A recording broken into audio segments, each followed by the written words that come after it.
11वी मध्ये ऍडमिशन घेण्याआधी हे माहिती पाहिजे की ऍडमिशन कशाच्या आधारावरती होणार आहे, म्हणजे मेरिट नेमकं कसं लागणार आहे. सो नमस्कार मित्रांनो, welcome to S class education. मी सुभानी आणि आज आपण एका महत्वाच्या रूलवरती डिस्कशन करणार आहोत, तो म्हणजे बेस्ट ऑफ 5 रूल. आता माझ्याकडे एक डॉक्युमेंट आहे जे की गव्हर्नमेंटने किंवा महाराष्ट्र बोर्डने इश्यू केलेलं आहे. शिक्षण मंडळाचं हे डॉक्युमेंट काय सांगतं, तर जेव्हा आपण आता 11वी मध्ये ऍडमिशन घेणार आहोत, तर तेव्हा जे मेरिट लागणार आहे ते लागणार आहे बेस्ट ऑफ 5 रूलच्या आधारावरती. आणि तुम्ही जे काही टेक्स्ट फॉर्मॅट मध्ये आहे ते इथे रीड करू शकता. तर बेस्ट ऑफ 5 चा अर्थ काय असतो की इयत्ता 10वी मध्ये तुम्हाला जे काही गुण मिळालेले आहेत, तर तुमच्याकडे 6 विषय होते, तर त्या 6 विषयापैकी असे विषय सिलेक्ट केले जातात ज्याच्यामध्ये सगळ्यात जास्त गुण आहेत असे 5 विषय, आणि त्या 5 विषयांच्या आधारे टक्केवारी काढली जाते आणि त्याच्या आधारे मेरिट लागतं.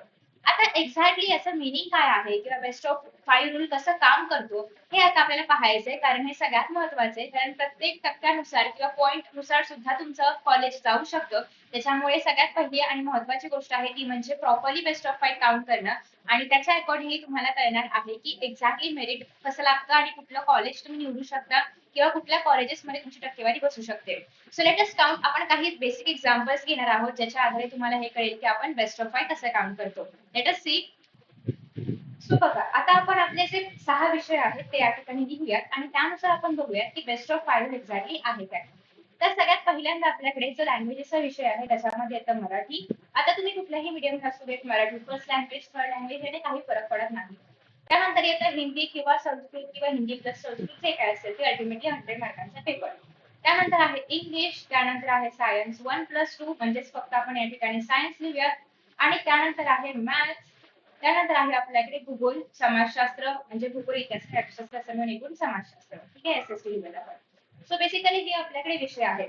एकूण जर पाहायचं म्हटलं तर प्रत्येक विषय 100 मार्कांसाठी आहे, म्हणजे या ठिकाणी एकूण किती बनतात, 600 मार्क बनतात. ठीक आहे, सो एकूण 600 मार्क बनतात.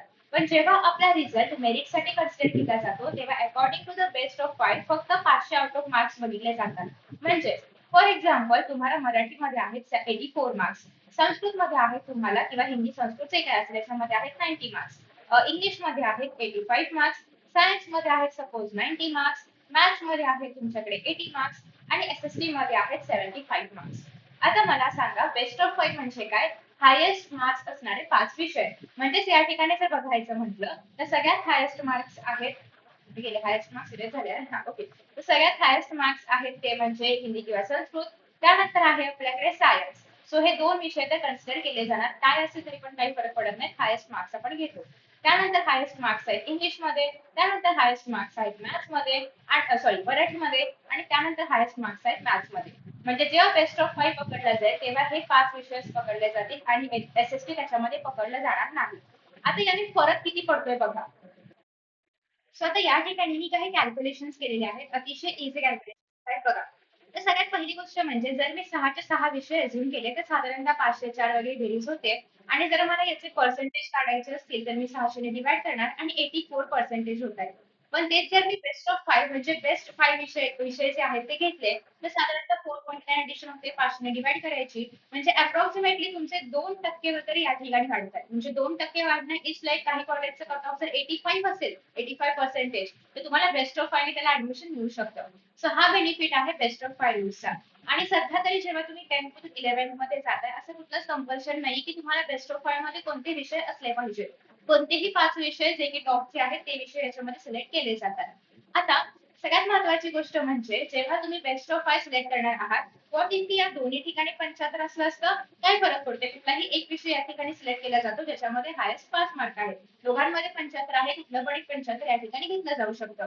तर अशा पद्धतीने आपण बेस्ट ऑफ 5 रूल जो आहे तो युज करू शकतो, जो की तुम्हाला कळणार आहे की ऍज पर द मेरिट तुम्हाला कोणतं कॉलेज मिळू शकतं. आणि तुम्हाला जर हा रूल माहिती नसेल तर तुम्ही हे पण चेकआउट करू शकता की तुम्ही एक्झॅक्टली किती कॉलेजेस टाकू शकता तुमच्या लिस्टमध्ये. सो आता जेव्हा तुमची लिस्ट लागेल तेव्हा तुम्हाला मॅक्सिमम 10 चॉईसेस टाकता येणार आहेत, 10 कॉलेजेस टाकता येणार आहेत.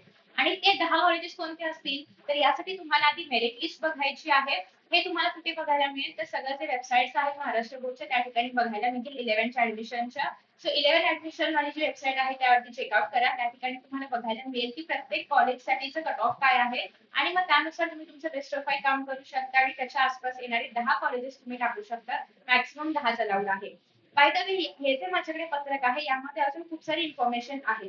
सो याच्यामध्ये टाइम टेबल पण आहे की तुम्हाला कधी रजिस्ट्रेशन करायचं आहे आणि आफ्टर दॅट ह्या सगळ्या गोष्टी. सो इन केस तुम्हाला जर या गोष्टी माहिती नसतील तर प्लीज खाली कमेंट बॉक्स मध्ये कमेंट करून सांगा. मी त्यानुसार तेथे व्हिडिओ अपलोड करण्याचा प्रयत्न करेन. आणि thank you so much for watching. यातून तुम्हाला एक नवीन इन्फॉर्मेशन मिळाली असेल आणि याच्याबद्दल पण काही डाऊट्स असतील तर खाली कमेंट बॉक्स मध्ये कमेंट करून विचारू शकता. So best of luck for exams आणि खूप काळजीपूर्वक हे सगळे कॉलेजेस भरा. कारण याच्यामध्ये जे कॉलेज तुम्हाला लागले तर तुम्हाला 2 वर्ष काढायचे असतात. त्याच्यामुळे विचार करून कॉलेजेस भरा, लिस्ट भरा.